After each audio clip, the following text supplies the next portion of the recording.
Voice of செவி நேயர்களுக்கு வணக்கம். வணக்கம். கடந்த 3 தினங்களாக தமிழ்நாட்டினுடைய அனைத்து மீடியாக்களும் கவர் பண்ணக்கூடிய ஒரு முக்கியமான விஷயமா 888 கோடி ரூபாய் ஊழல். நகர்ப்புற வளர்ச்சி மற்றும் குடிநீர் வழங்கல் துறையில அமைச்சர் இருக்கக்கூடிய கே நேரு அவர்கள் பணியிடங்களை நிரப்புவதில் 888 கோடி ரூபாய் ஊழல் பண்ணிருக்காரு அப்படின்னு சொல்லி இடி ஒரு முக்கியமான சார்ஜ் வைக்கிறாங்க. டிஜிபி ஆபீஸ்ல அந்த கேஸ் எடுத்துக்க சொல்லி வலியுறுத்திருக்காங்க. அதை பத்தி ஒரு விரிவான நேர்காணல் தான் பார்க்க போறோம். அதுக்கு முன்னாடி வாய்ஸ் ஆஃப் செவி சேனலை சப்ஸ்கிரைப் பண்ணிட்டு வீடியோ முழுக்க ஸ்கிப் பண்ணாம பாருங்க. வெகுஜன மக்களுக்கு இருக்கக்கூடிய கேள்விகளை யாரெல்லாம் என்ன क्वेश्चंस கேட்டிருக்காங்களோ அதை ஃபுல்லா வகுத்து முக்கியமான கேள்விகளை தேர்ந்தெடுத்து பதில சொல்லக்கூடிய இன்டர்வியூ தான் இது. வணக்கம் மேடம். வணக்கம். ஈடியின் ரைடு உண்மையா இல்ல அரசியல் ரிவெஞ்சா? கண்டிப்பா இடி ரைடு உண்மையா அரசியல் ரிவெஞ்சா அப்படிங்கிறதுக்கு என்ன நடந்தது அப்படிங்கிற பின்புலத்தை தெரிஞ்சுக்கிறது ரொம்ப அவசியம். என்ன சொல்லிருக்காங்கன்னா 888 கோடி ரூபாய் ஊழல் அப்படின்னு பண்ணிருக்காங்க. என்ன காரணம் அப்படின்னு பாக்குறப்போ கிட்டத்தட்ட நகர்ப்புற வளர்ச்சி குடிநீர் வழங்கல் துறைக்கு தேவையான பணியாளர்களை தேர்ந்தெடுத்திருக்காங்க. 2538 போஸ்ட் அப்படிங்கிறது செலக்ஷன் ஆயிருக்கு. 2 லட்சம் தேர்வர்கள் அதுல தேர்வு எழுதிருக்காங்க அப்படிங்கிறது முக்கியமா பார்க்கணும். இது இன்டர்வியூ மூலமாகவோ ஓரல் டெஸ்ட் மூலமாகவோ செலக்ஷன் கிடையாது. எக்ஸாம் எழுதின written exam preliminary mains and கடைசியா இன்டர்வியூ வரைக்கும் இருக்கக்கூடிய ஒரு தேர்வு அப்படிங்கறத மறந்துடக்கூடாது. யார் எக்ஸாம் நடத்துறா அப்படிங்கறது ரெண்டாவது பாயிண்ட். டிஎன்பிஎஸ்சி தான் வழக்கமா தமிழ்நாட்டில் முக்கியமான பணியாளர்களை தேர்ந்தெடுக்கக்கூடிய பணிகளை செஞ்சிருக்காங்க. கிட்டத்தட்ட நீதி கட்சியினுடைய ஆட்சி காலத்துல இருந்து யூபிஎஸ்சிக்கே முன்னோடியாக விளங்கியது டிஎன்பிஎஸ்சி ரொம்ப மார்தட்டி சொல்லக்கூடிய விஷயம் நம்ம நிறைய நேரங்கள்ல பார்த்திருப்போம்.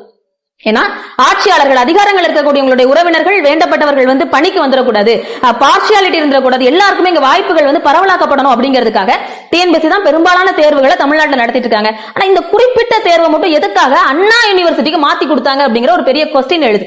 என்ன காரணம்னா அண்ணா யூனிவர்சிட்டி எக்ஸாம் நடத்துறாங்க, நல்ல சிலபஸ் ஃப்ரேம் பண்றாங்க, நிறைய எக்ஸாம்ஸ் எல்லாம் நடத்துறாங்க, அதனால நம்பித்தான் இதையும் கொடுத்தோம் அப்படின்னு அவங்களுடைய தரப்புகள் சொல்லப்பட்டா கூட நியாயமற்ற விஷயம் அப்படிங்கிறது முதல் பாயிண்ட்ல தெளிவாகுது. ஏன் டிஎன்பிஎஸ்சி எக்ஸாம் நடத்திருக்க கூடாது?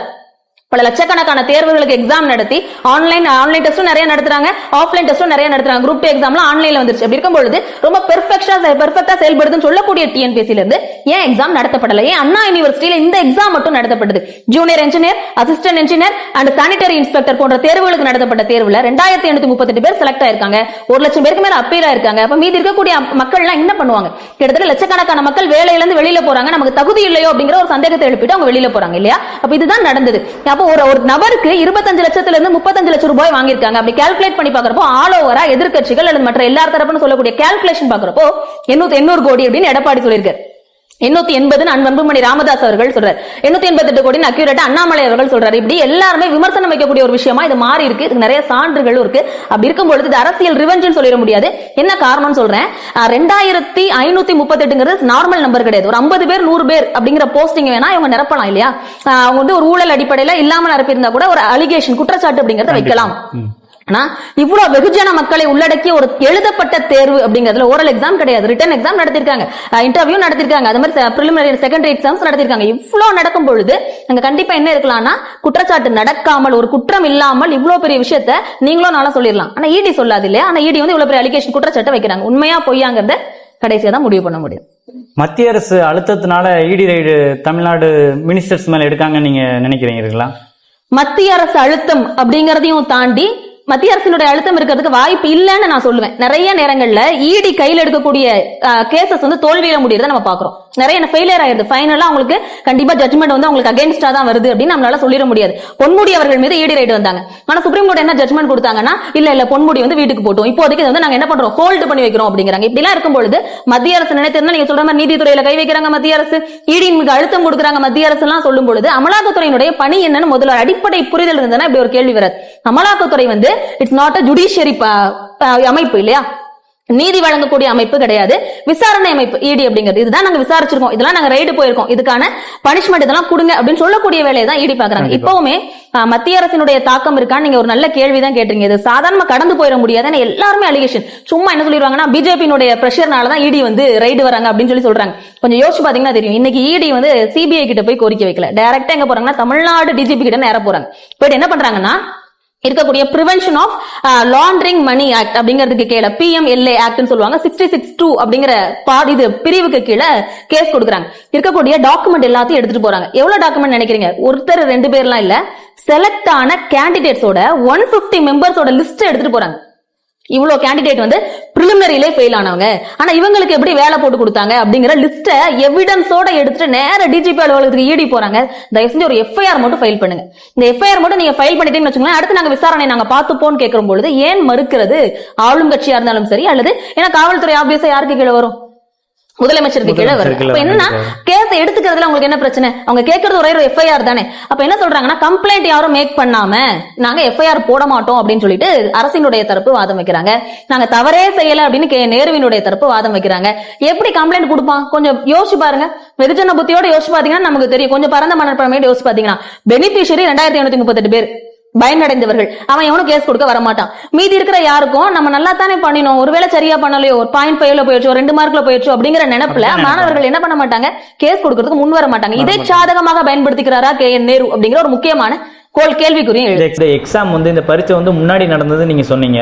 முன்னாடி நடந்த எக்ஸாமுக்கு இப்போ வாய்ஸ் அவுட் பண்ணி ED ரைடு நடக்கிறதுக்கு காரணம் என்ன? அப்ப நீங்க திருப்பி அதே கேள்வி தான் வந்து நிக்கிறீங்க. உண்மையிலே நான் உங்களுடைய கேள்வி அப்ரிஷியேட் பண்றேன். எதுக்காக ED ரைடு எலெக்ஷன் நேரத்துல மட்டும் வருது அப்படிங்கிறதுக்கான ஒரு எலெக்ஷன் டைம்ல மட்டும் இந்த ED ரைடு வருது காரணம் என்ன? உண்மையிலே எக்ஸாம் முன்னாடியே நடந்திருக்கட்டும், என்ன நடந்தது, பின்புலம் என்னன்னு கொஞ்சம் அனலைஸ் பண்ணி பாருங்க. ED ரைடு வந்து டைரக்டா KN நேரு மேல போகல. அப்போ ட்ரூ வேல்யூ ஹோம்ஸ் அப்படி சொல்லிட்டு அவங்களுடைய சகோதரர்களால் நடத்தக்கூடிய KN ரவிச்சந்திரன், KN மணிவண்ணன் அவருடைய சகோதரர்களிலே தம்பிகள் அவங்க நடத்தக்கூடிய நிறுவனத்துல இதுக்கு முன்னாடி ஒரு ஊழல் நடந்திருக்கு. அப்ப முன்னாடி நம்ம பார்த்த நிறைய நியூஸ் சேனல்ஸ் வந்து KN நேருவினுடைய உறவினர்களை குறிவைக்கிறதா ED அப்படின்னு ஒரு கொஸ்டின் மார்க்கோட நிறைய டிபேட் எல்லாம் அதுக்காக நடத்தினாங்க இல்லையா? அப்ப என்ன நடக்குதுன்னா வங்கியில் மோசடி அப்படின்னு ஒண்ணு பண்றாங்க. வங்கித்துறையில மோசடி. அப்போ வங்கியில வந்து ஒரு பேரை சொல்லி, ஒரு நிறுவனத்தினுடைய பெயரை சொல்லி ஒரு குறிப்பிட்ட பர்பஸ்க்காக கடன் வாங்குறாங்க. அந்த பர்பஸ்க்கு அந்த பணத்தை பயன்படுத்தாம வேற ஒரு பர்பஸ்க்காக மடைமாற்றம் செய்யப்படுகிறது அந்த நிதி. அப்ப டைரக்டா அங்க ED வராங்க. வந்துட்டு எதுக்காக இதுக்கு வாங்கின கடனை வங்கியை மோசடி பண்றீங்க, வங்கி கடனை மோசடி செய்வது சட்டப்படி குற்றம் அப்படி சொல்லிட்டு விசாரணை நடத்துக்கு தேவையான ஆவணங்களை சேகரிக்க போன ED-னுடைய கைகள்ல மாட்டியதுதான் இப்ப நம்ம வரக்கூடிய இந்த 888 கோடி ஊழல் இஷ்யூ. அப்ப என்ன நடந்ததுன்னு கேளுங்க. கிட்டத்தட்ட KN ரவிச்சந்திரன், KN மணிவண்ணன் மற்றும் அவர்களுடைய நிறுவனத்தை சார்ந்த ஒரு 4 நபர்கள் இருக்காங்க. அவங்க எல்லாரும் கூட்டு நிறுவனமா செயல்படக்கூடியவங்க. அந்த ஆர்கனைசேஷன்ல இருக்கக்கூடிய ஒரு ரிப்போர்ட்டை கைகளில் எடுக்கிறாங்க. அந்த ரிப்போர்ட்ல பாத்தீங்கன்னா அண்ணா யூனிவர்சிட்டி நடத்தின எக்ஸாம் ரிசல்ட் வந்த டேட் ஒரு டேட், அதுல 2538 பேர் செலக்டட் அப்படின்னு சொல்லிட்டு உங்களுடைய நேம் லிஸ்ட், அந்த கேண்டிடேட்டோட லிஸ்ட்டை கொடுக்குறாங்க. அவங்க எல்லாம் பணி நியமன ஆணை பெறுவதற்கு தகுதியுடையவர்கள் அப்படின்னு சொல்லிட்டு ஒரு லிஸ்ட்டை கொடுக்குறாங்க. என்ன ஒரு ஆச்சரியத்துக்குரிய விஷயம்னா, அண்ணா யூனிவர்சிட்டியுடைய ரிசல்ட் வர டேட்டுக்கு முன்பே இந்த ஆர்கனைசேஷன்ல இருந்து கிடைச்ச ரிப்போர்ட்ல அந்த 2538 நபர்களினுடைய பெயர்கள் இடம்பெற்றது. எப்படி? ரிசல்ட் போடுறதுக்கு முன்னாடியே இவங்க பிரியராவே டிக்ளேர் பண்ணிட்டாங்களா இவங்க தான் செலக்டட் கேண்டிடேட்ஸ் அப்படின்னா அப்பதான் ஒரு சந்தேகம் எழுது. 25 லட்சம் ரூபாயில இருந்து 35 லட்சம் ரூபாய் வரைக்கும் அந்த பணம் வந்து கையாளப்பட்டிருக்கு அப்படிங்கிற, புழங்கப்பட்டிருக்கு அப்படிங்கிற ஒரு சந்தேகம் வந்து எழுது. புரியுதா? முன்னாடி இதே மாதிரி நிறைய கேசஸ் பார்த்திருப்போம். அதோட நிலைகள்லாம் என்ன மாதிரி இருக்கு? கண்டிப்பா ED ரைடு வருவாங்க. ஆனா அதுக்கடுத்து எலெக்ஷன் நெருங்க நேரத்தில் இதே ஆளுங்கட்சி மத்திய அரசு ஏதாவது ஒரு டைப் வச்சுட்டு அந்த கேஸ் அப்படியே முடிச்சு விட்டுறாங்க. அதுக்கடுத்து இதோட செயல்பாடு என்னன்னா மாணவர்களான மக்கள்கள் தான் பாதிக்கப்படுறாங்க நான் நினைக்கிறேன். கண்டிப்பா இது மாணவர்களுடைய இஷ்யூ மட்டும் இல்ல, ஏன்னா ஊழலுக்கென்றே பெயர் போன மாநிலமாக தமிழ்நாடு. கண்டிப்பா எல்லா இடத்துலயுமே நம்ம போறோம். ஊழல் இருக்கா இல்லையானா டெஃபினட்டா தமிழ்நாடு தான் அதற்கு முன்னோடி. எதுல நம்ம வளர்ச்சி பாதையில போறோம், ஃபார்வர்டு அப்படிங்கிறோம். அதெல்லாம் ஒண்ணுமே இல்லை. என்னெல்லாம் தவறுகள் நடக்கக்கூடாதோ அந்த தவறுகள் எல்லாம் தமிழ்நாட்டில் மட்டுமே அதிகமாக நடக்கிறத நம்ம கண் கூட பார்க்க முடியும். பிறந்த சர்டிபிகேட்ல இருந்து இறந்த சர்டிபிகேட் வரை ஊழல் தான். கண்டிப்பா ஒரு VO ஆபீஸ் போனோம்னா ஊழல். சும்மா ஒரு அடங்கல் கேட்டா அதுக்கு ரூபாய் கேட்கறாங்க. 200 ரூபாயில இருந்து இப்ப 500 ரூபாய்க்கு அப்டேட். 200 ரூபாய் பேர் வச்சு 200 ரூபாய் ஹுப்பின்.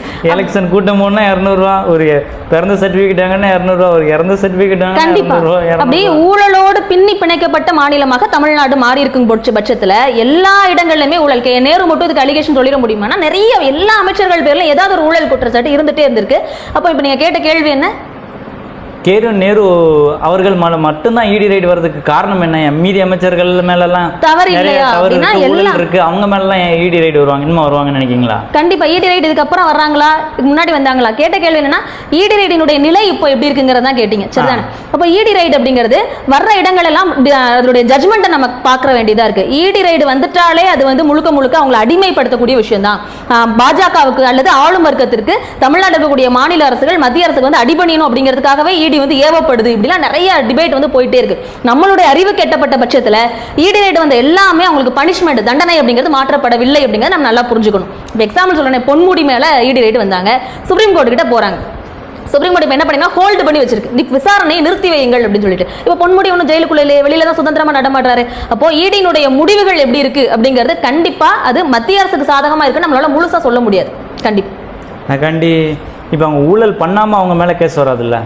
ஊழல் பண்ணாம கேஸ் போடுறது விசாரணை. நல்லா ஞாபகம் வச்சுக்கோங்க, இது விசாரணை. அடிக்கடி சொல்றீங்கல்ல மத்திய அரசு கையில நம்ம தமிழ்நாடு குடிமை இருக்கு, தமிழ்நாடு குடிமை இருக்கு, இந்த மாதிரி நம்ம சொல்ற காணொலி பார்ப்போம். எதுக்கு குடிமை இருக்கு? இவங்க தப்பு பண்றதுனால தானே அதாங்க போகுது. கரெக்ட், ஆப்வியஸா மடியில் கனம் இல்லைன்னா வழியில பயம் மன்னர்கள் ஒழுங்கா ஆட்சி செய்தா மக்களுக்கு எதுக்கு மன்னர்கள் பயப்படணும்னு நான் கேட்கேன். கரெக்ட்.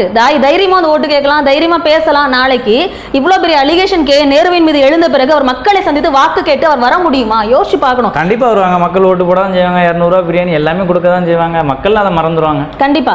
நம்மளுடைய மறதி அப்படிங்கிறது தமிழர்களினுடைய கொடிய வியாதி அப்படின்னு நம்ம சொல்றோம். அதனால இது ஏற்புடைய விஷயமே கிடையாது. சாதாரணமா கடந்து போகக்கூடிய விஷயம் கிடையாது. மற்ற ஊழலை விடவும் ஒருபடி மேல எடுத்து விசாரிக்க வேண்டிய, உண்மையை நிரூபிச்சா நேருவுக்கு ஒரு பெரிய சல்யூட். அதுல எந்த மாற்று கருத்து கிடையாது. ஏன்னா அவர் அப்படித்தானே சொல்லியிருக்காரு. கண்டிப்பா அவர் போல்டா வேற பேசினாரு. ரொம்ப தைரியமா பேச்சு. அப்ப மத்திய அரசு டைப் நடந்துட்டு நான் நினைக்கிறேன். கொஞ்சம் வேர்க்குது அவருக்கு பேசும் பொழுது. அது எப்படின்னு தெரியல. ஏன்னா அவர் என்ன சொல்றாருன்னா இது வந்து பழிவாங்கும் சதி நடவடிக்கை அப்படிங்கிறாரு. அப்ப இது எப்படி பாக்குறதுன்னு தெரியல. உங்க மேல தவறு இல்ல, நான் நிரூபிக்கேன்னு சொல்றாருல, தாராளமா நிரூபிக்கட்டுமே. இப்ப என்னன்னா இப்போ இடி வந்து என்ன பண்றாங்கன்னா டிஜிபி அலுவலகத்துல கேஸ் ஃபைல் பண்ண சொல்லி கேக்குறாங்க. கேஸை முதல்ல ஃபைல் பண்ணுங்க அப்படின்னு நாங்க சொல்றோம். எஃப்ஐஆர் வந்து முதல்ல போட்டுட்டுமே. எஃப்ஐஆர் போட்டதுக்கு அப்புறமா நியாயம் இருந்தா அவரு கேஸ் அடிச்சு வரட்டுமே.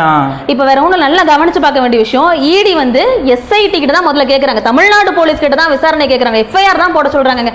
நாங்க விசாரணையை பாத்துக்கிறோம், எஃப்ஐஆர் போட்டு கொடுங்க அப்படிங்கிறாங்க. அவங்க சிபிஐ வர சொல்லி கேட்கல. அப்ப பேசிக்கா புரிஞ்சுக்க வேண்டிய விஷயம் என்னன்னா, நம்ம தமிழ்நாட்டில் இருக்கக்கூடிய டிஜிபி அலுவலகத்துல சும்மா போகல, எவிடன்ஸோட போயிருக்காங்க. ஒரு 150 பேரினுடைய செலக்ஷன் லிஸ்ட் எடுத்துட்டு போயிருக்காங்க. இந்த இடி ரைடு வருது, இடி ரைடு மத்திய அரசு கூட டைப் போய்க்கிறது, இதெல்லாம் செகண்டரி. இதனால பாதிக்கப்படுறவங்க யாருன்னா படிச்ச மாணவர்கள் தான். ஒரு இன்ஜினியரிங் காலேஜ்ல இருந்து கோடிக்கணக்கான பேர் வெளியே வரான். ஒரு 12th 10th முடிச்சுட்டு லட்சக்கணக்கான கோடிக்கணக்கான பேர் வெளியே வராங்க. வேலை இல்லாண்மை அதிகமா இருக்கும்போது பணம் இருக்கவன் வேலையை வாங்கிடுவான்னு சொன்னா, அப்ப பணம் இல்லாம உழைச்சி கஷ்டப்பட்டு வரவங்களோட நிலைமை என்னவா இருக்கும்னு நினைக்கீங்க? கண்டிப்பா இதை பத்தி தான் இந்த காணொலியை மேக் பண்ணப்பட்டதோட பர்பஸே இதுதான். நல்லா புரிஞ்சுக்கோங்க. இது அரசியல் சார்ந்து பேசுறதை தாண்டியும் ஒரு பொதுமக்கள் பார்வையில நம்ம யோசிக்க போனோம். மக்கள் பக்கம் நின்று பேசணும் அப்படின்னா உண்மையிலே நம்ம பேச வேண்டியது நேருவை சார்ஜ் பண்ணி இல்ல. நேரு வந்து அலிகேஷன் கொடுக்கணும், ஊழல் நடக்க போறது உறுதி. அதனால நம்ம என்ன பேசணும் அப்படிங்கறத ஞாபகத்துல வச்சுட்டு பேசணும். மக்கள் தான் அதிகமா பாதிக்கப்படுறாங்க, மாணவர்கள் தான் அதிகம் பாதிக்கப்படுறாங்க. கிட்டத்தட்ட வருடத்துக்கு 20 லட்சத்திற்கும் மேற்பட்ட மாணவர்கள் டிஎன்பிஎஸ்சி நடத்தக்கூடிய எக்ஸாம்ஸ் நம்பியும், தமிழ்நாடு அரசு நடத்தக்கூடிய தேர்வுகளை நம்பியும் கிராமப்புறங்கள்ல இருந்து எத்தனையோ பேர், லட்சக்கணக்கான பேர் படிக்க வராங்க. நிறைய இன்ஸ்டிடியூஷன்ஸ்ல படிச்சிட்டு இருக்காங்க. நிறைய வீடுகள்ல இருந்து ஹோம் ப்ரிப்பரேஷன் பண்றாங்க. எவ்வளவு எதிர்ப்புகளை தாண்டி படிக்கிறாங்க தெரியுமா? குடும்பத்துல இருக்கக்கூடிய எதிர்ப்புகளை சந்திக்கிறாங்க. அவ்வளவு பேர் எல்லா ஃபேமிலி சப்போர்ட்டா இருந்துறாரு. பினான்சியலா இண்டிபெண்டா இருக்கக்கூடிய ஃபேமிலியில இருக்கக்கூடியவங்க இங்க படிக்க வரதில்லை. நல்லா புரிஞ்சுக்கணும். நம்மள மாதிரி இருக்கக்கூடிய பாமர மக்கள், ஏழை மக்கள் தான் அந்த துறைக்குள்ளே வர்றாங்க. அப்படிங்கிற பொழுது அவங்களுடைய கடைசி நம்பிக்கையாக என்னுடைய தலைமுறை, அடுத்த தலைமுறையில வந்து ஒரு அரசு பணியாளர் உருவாயிட்டாங்கன்னா என்னுடைய ஜெனரேஷனே மாறிடும் அப்படிங்கிற ஒரு அடிப்படை நம்பிக்கையில இருந்து மேல உருவாகி வரக்கூடிய ஒருத்தங்களை தடுக்கக்கூடிய விஷயமா இந்த மாதிரியான ஊழல் குற்றச்சாட்டுகளே அமையும். அப்போ ஒரு அரசுக்கு என்ன பொறுப்பு இருக்குன்னா வெளிப்படைத்தன்மை. இப்ப வெளிப்படைத்தன்மையை கொடுத்தீங்கன்னா தான் அடுத்து படிக்க வருவான். இல்ல ஊழல் நடக்குன்னு ஒரு சின்ன அலிகேஷன் வச்சா கூட அதை நீங்க நிவர்த்தி பண்ணிட்டீங்கன்னா இன்னும் கூட தைரியமா ஒரு 100 பேர் படிக்க வருவாங்க. அந்த கடந்து போறப்போ இல்ல நாங்க தப்பு பண்ணல, அதனால நாங்க எஃப்ஐஆர் ஃபைல் பண்ண மாட்டோம்னு சொன்னீங்கன்னா அங்க ஏதோ ஊழல் நடந்திருக்கலாம், குற்றச்சாட்டுகள் நடந்திருக்கலாம் அப்படிங்கிற சந்தேகம் வந்து மாணவர்களுக்கு ஏற்படும். கொஞ்சம் மென்டலி அவங்களுடைய சைக்கலாஜிக்கலா கொஞ்சம் யோசிச்சு பாருங்க, எப்படி அவங்களுக்கு பிரஷர் அனுபவிப்பாங்க அப்படின்ட்டு. அப்ப ஊழலே நடக்கலனா கூட இப்படி ஒரு அலிகேஷன் வச்சிருக்காங்க அப்படின்னாலே படிக்கக்கூடியவங்கள லட்சக்கணக்கான மக்களை ஃபீல்ட் அவுட் பண்றதுக்கு நிறைய வாய்ப்புகள் இதுல இருக்கு. ஊழல் இருக்கு, அதனால நான் படிக்க மாட்டேன் அப்படின்னு சொல்லி ரொம்ப தைரியமா சொல்லிட்டு சாக்கு போக்கு சொல்லிட்டு கடந்து போகக்கூடிய தன்மையும் இதுல இருக்கலாம். அல்லது உண்மையிலே உயிரை கொடுத்து உழைக்கக்கூடியவங்களுக்கான உழைப்பிற்கான அங்கீகாரம் கிடைக்காமல் இருக்கலாம். எவ்வளவு கஷ்டப்பட்டு பிரிலிமினரி எக்ஸாம் எழுதி கிளியர் பண்ணிருப்பாங்க, எவ்வளவு கஷ்டப்பட்டு மெயின்ஸ் எக்ஸாம்குள்ள நுழைஞ்சிருப்பாங்க. நமக்கு ஒரு வேலையினுடைய கடைசி எட்ஜ போயிடணும். ஒவ்வொரு நாட்களை கடந்து போறப்போ அவ்வளவு கஷ்டங்களை அனுபவிச்சு இருக்கக்கூடிய மாணவர்களை, இது பெரிய அளவு போட்டித் தேர்வுக்கு படிக்கக்கூடியவங்களை பின்வாங்கக்கூடிய செயல்கள்ல தான் இது ஈடுபடுத்துது அப்படிங்கறத பார்க்க முடியுது. ஒரு நபருக்கு 25 இருந்து 35 லட்சம் ரூபாய் சொல்றாங்க. அப்படி இருக்கும் பொழுது இது ஆவரேஜான அப்ராக்சிமேட்டான அமௌண்ட். எங்க இருந்து எவிடன்ஸ் எடுக்கிறாங்கன்னா, நம்ம முன்னாடியே சொன்ன மாதிரி அந்த ட்ரூ வேல்யூ ஹோம்ஸ் அப்படின்னு சொல்லக்கூடிய நேருவினுடைய சகோதரர்கள் கே மணிவண்ணன், கே ரவிச்சந்திரன் மற்றும் அவருடைய கூட்டாளிகள் 4 பேர் சேர்ந்து நடத்தக்கூடிய அந்த நிறுவனத்திலிருந்து எடுக்கப்பட்ட அந்த ஆதாரம் வாட்ஸ்அப்ல தகவல்கள் பரிமாறப்பட்டிருக்குங்கிறத பாக்குறோம்.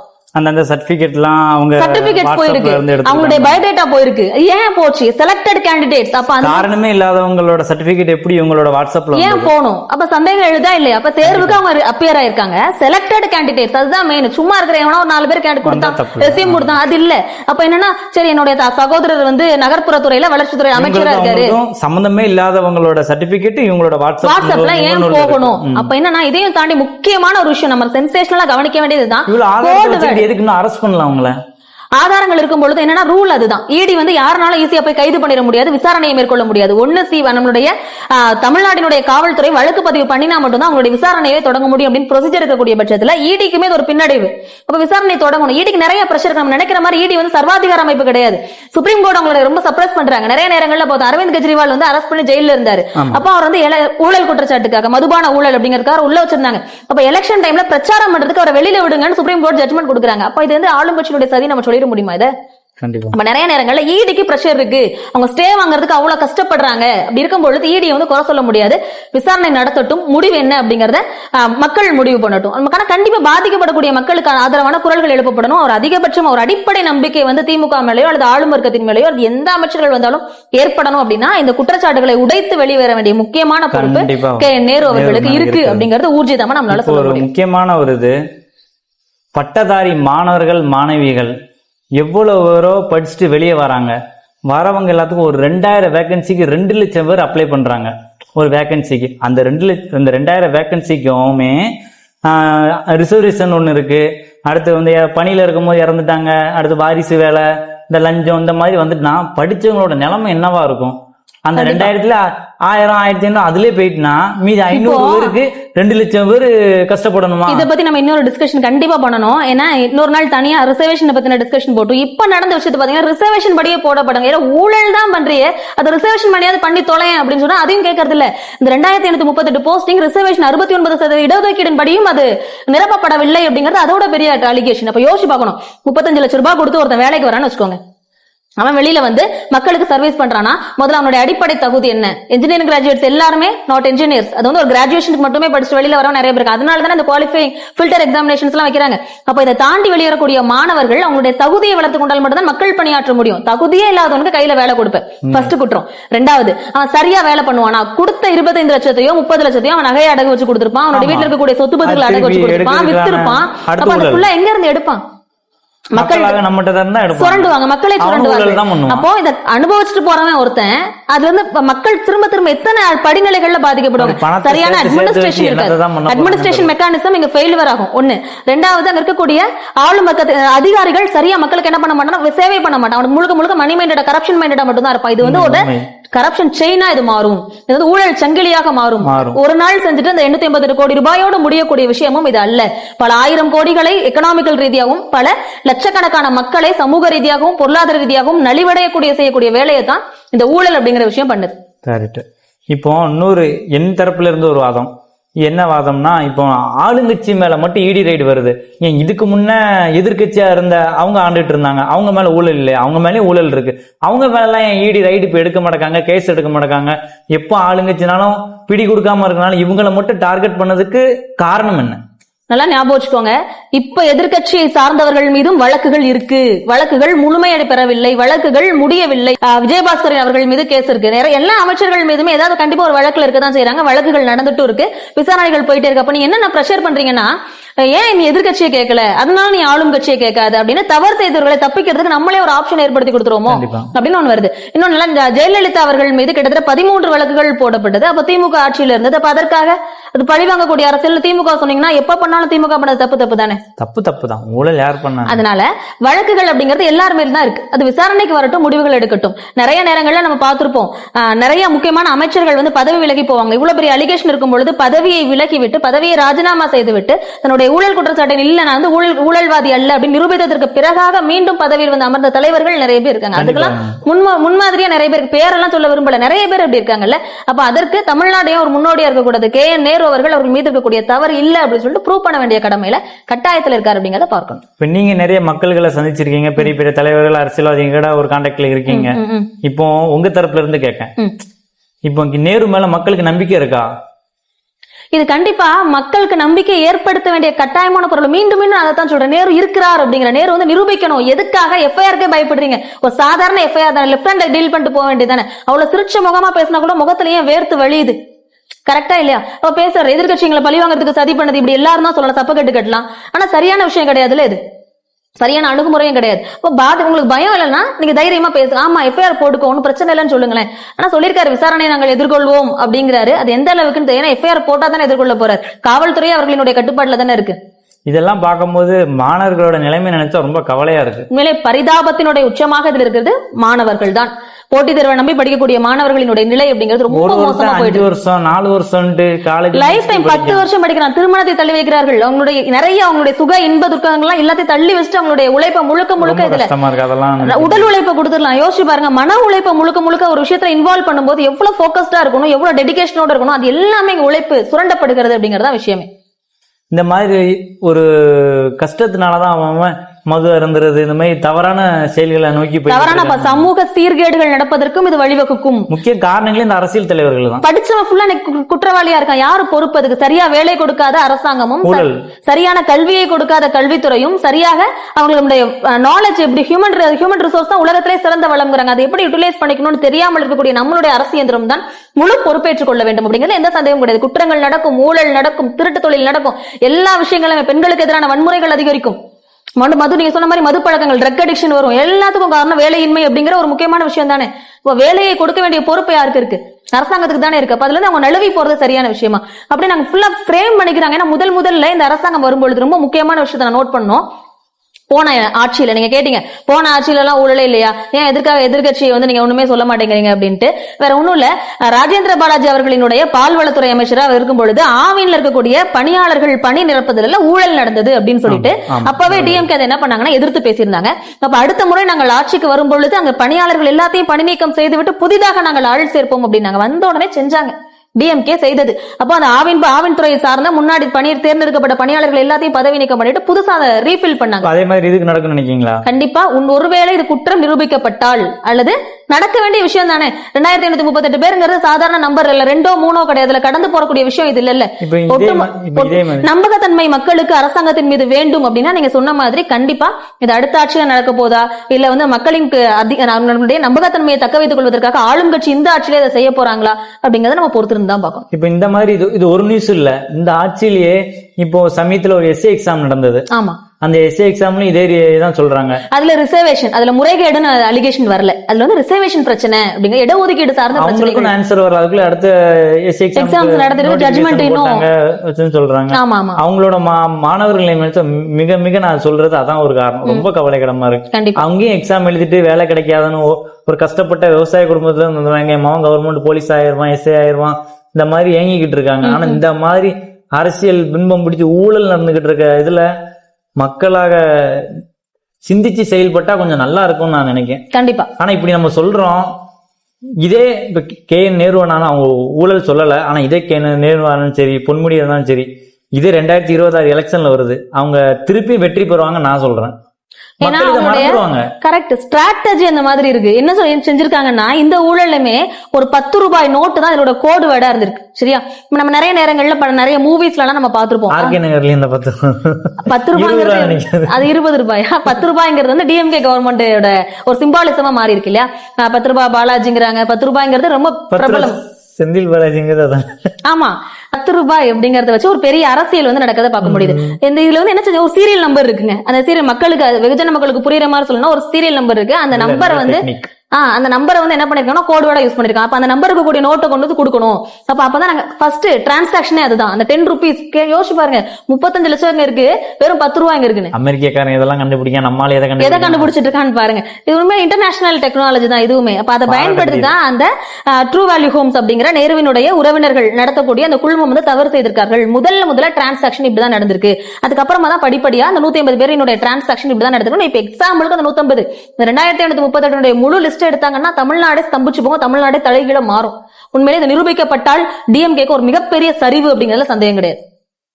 தெரிஞ்ச எக்ஸாம் வெளியே வந்த கரப்ஷன் ஊழல் இது தெரியாம எவ்வளவு பேர் கவர்மெண்ட் வேலையில இருக்காங்க. கண்டிப்பா அதுதான் ரொம்ப, ஏன்னா முன்னாடி பாத்துருப்போம்ல. ஏன்னா ஊழல்ங்கிறது நிறைய டைப்ஸ்ல இருக்கு. ஒண்ணு வேலை வாங்கி தாரேன்னு சொல்லிட்டு ஏமாத்துறது, இன்னொன்னு வேலை வாங்கி கொடுத்துட்டு அதற்கான பணத்தை வாங்கிக்கிறது. இந்த மாதிரி நிறைய ஊழல் இருக்கு. இது எப்படின்னா வேலை போட்டு கொடுத்துட்டான். இதுக்கு முன்னாடி ஊழல் என்ன கேட்டா பெஸ்ட்னு சொல்லுவேன். வேலை வாங்கி தாரேன்னு சொல்லிட்டு ரூபாய் ஏமாத்திட்டு போறான்ல, அவன் வேலைக்கு வரமாட்டான். அவன் வீட்டுல உட்காந்து முட்டிட்டு இருப்பான். ஏன்னா ஊழல் பண்ண வீட்டுல இருந்து அழுன்னு சொல்லிடலாம். அது மக்கள் பாதிக்கப்பட போற மாட்டாங்க. பணம் கொடுத்தவனும் பணம் வாங்கினவனும் தான் இதுல இன்வால்வ்மெண்ட். இங்க பாருங்க, வேலை எல்லாம் ஃபில் ஆயிட்டு. அப்ப யார் பாதிக்கப்பட போறோம்னா மக்களும் சேர்ந்து. இந்த மாதிரி ஊழல் இது இப்போன்னு இல்ல, இதுக்கு முன்னாடி ஒரு சமீதியா ஒரு கொஞ்சம் ஆண்டுகளுக்கு முன்னாடி ஒரு நியூஸ் வந்துச்சு. அதுலயும் இதே மாதிரிதான் ஒரு பிரச்சனை. அதாவது அந்த ஊழல் பண்ணி அவங்க வந்து கவர்மெண்ட் எக்ஸாம் வாங்கினாங்க. அது வந்து அப்போ இல்ல, அது தெரிஞ்சது எப்போம்னா ஒரு 10-15 வருஷத்துக்கு அப்புறம். ஒரு கான்ஸ்டபிள்ல இருந்து ஒரு பெரிய பெரிய பொசிஷன் வர ஊழல் நடந்திருக்கு. ஆனா அவங்க 15-20 வருஷம் சம்பளம் வாங்கிட்டு இருந்திருக்காங்க. அதோட ஒரு ஒரு ஒரு அந்த போஸ்டிங் இன்னொரு மக்களுக்கு ஒருத்தனுக்கு வேலை கிடைக்கிறது இவன் வேலை பார்த்துட்டு இருக்கான் 15 வருஷம். அது எவ்வளவு பார்ப்பான் அந்த 15 வருஷம் என்னெல்லாம் மண்ணா ஆக்கியிருப்பான் அந்த போஸ்டிங்ல உள்ள வேலை எல்லாத்தையுமே. கண்டிப்பா மண்ணா ஆக்கிருக்காங்க. தாண்டி எவ்வளவு ப்ரமோஷன் வாங்கியிருப்பான். அவன் போன போஸ்டிங் ஒரு விஏவா இருந்திருக்கும், அடுத்து ஆர்ஐயா இருப்பான். ஆமா, அவன்கிட்ட பணம் தாசில்தாரா இருப்பான். அவனுடைய பாருங்களேன் அவனுடைய growth எப்படி இருக்கு. ஆமா ஆமா ஆமா. வாய்ப்பை தவற விட்டவனுடைய வலியும் அவனுடைய நிலைமை எப்படி இருக்கு. நிலைமை என்ன கஷ்டத்துல இருக்கும். 1 மார்க்ல விட்டவன் எவ்வளவு வர இருக்கான், 1/2 மார்க்ல விட்டவன் எவ்வளவு பேர் இருக்காங்க, 2 மார்க்ல விட்டவன் எவ்வளவு இருக்கான். இப்ப மக்கள் பெருசா தான் நம்பிட்டு இருப்பாங்க. அதான் திருப்பியும் சொல்றேன், அவங்க வந்து நமக்கு ஏதோ நம்ம தப்பு பண்ணிட்டோம், சோ அதனால நம்ம வெளியில வந்துட்டோம் அப்படிங்கிற குற்ற உணர்ச்சியில இருப்பாங்க. நிறைய பசங்களுக்கு எக்ஸாம்னாலே வெறுப்பாயிட்டு நல்லா படிக்கிறவங்க. இப்ப என் ஃப்ரெண்ட்ஸ் எடுத்துக்கிட்டீங்கன்னு வச்சுக்கோங்களேன், நல்ல டாப் ரேங்க் என்ன கேட்போம், எத்தனை வருஷமா படிக்கிறனால ஒரு சர்வீஸ் வாங்க முடியலையா அப்படின்னு சொல்லி அவங்கள மன அழுத்தத்துக்கு உண்டாக்குறாங்க பெற்றோர்கள். இது பின்னாடி இவ்வளவு இது இருக்குன்னு தெரிஞ்சுக்கோங்க. ஐயோ பாவம் பசங்களை ரொம்ப டார்ச்சர் பண்ணாதீங்க. முதல்ல நீங்க சிந்திச்சு செயல்பட்டு எலெக்ஷன்ல வாக்களித்து ஒரு நல்ல ஆட்சியை தேர்ந்தெடுத்துட்டு அதுக்கடுத்து உங்க பசங்களை படிக்கிறது. இது ஆட்சின்னு நம்ம சொல்லிட முடியாது, எல்லா கவர்மெண்ட்டுமே இதை பண்றாங்க. ஆனா டிரான்ஸ்பரன்சி வேணுங்கிறத நம்ம வலியுறுத்தணும். கண்டிப்பா வெளிப்படைத்தன்மையை அதிகப்படுத்துங்க. இந்த போர்டு எக்ஸாம் முடிச்சுன்னா அங்கெல்லாம் எழுத முடியாதுங்க. டிஎன்பிஎஸ்சி இருக்கும்போது எதுக்காக அண்ணா யூனிவர்சிட்டிக்கு மாத்துறீங்கன்னு கேள்வி கேளுங்க. இப்ப கஷ்டப்பட்ட வீட்டுல என்ன செய்யறாங்க, கஷ்டப்பட்டு கடனை கூட நான் வாங்கியாவது 25 லட்ச ரூபா கொடுத்தாலும் என் மகனை கவர்மெண்ட் வேலைக்கு நான் போக வச்சு அந்த துட்டு எடுத்துலான்னு பேரண்ட்ஸ். நடந்த விஷயம் என்னன்னா, எஸ்எஸ்சில டிரான்ஸ்பரன்சி கொடுங்க, எஸ்எஸ்சி வந்து தமிழ்ல ஆக்குங்க, நடத்தக்கூடிய பேங்க் எக்ஸாம்லாம் தமிழ் படுத்துங்க, யூபிஎஸ்சி எக்ஸாம் தமிழ்ல நடத்துங்க கோரிக்கையெல்லாம் வைக்க தெரிஞ்சது. உங்களுடைய போர்டு எக்ஸாம் நீங்க என்னங்க பண்றீங்க அப்படின்னு கேட்க மாட்டான். சென்ட்ரல் கவர்மெண்ட் கேட்காது, மற்ற மாநிலங்களை அவளை பார்த்து கார் உமிழாது. கொஞ்சம் யோசிச்சு பார்க்க வேணாம். இந்த நிலைமை மாறணும், கண்டிப்பா மாறணும். மாணவர்களாக நம்ம தான் முட்டாள்களா இருக்கோம் நான் நினைக்கிறேன். ஊழல் நடந்திருக்க கூடாது. ஒருவேளை ஊழல் நடந்தால் அது திருத்தப்பட வேண்டும். மக்கள் எல்லாருமே கொஞ்சம் ஓரளவுக்கு இதை பத்தி அவேர்னஸ் வளர்த்துக்கணும் அப்படிங்கிறதுக்காக தான் இந்த வீடியோ மேக் செய்யப்படுது. முடிஞ்ச அளவுக்கு இந்த வீடியோ ஷேர் பண்ணுங்க. வாய்ஸ் ஆஃப் செல் சேனலை சப்ஸ்கிரைப் பண்ணுங்க. தேங்க்யூ. நன்றி.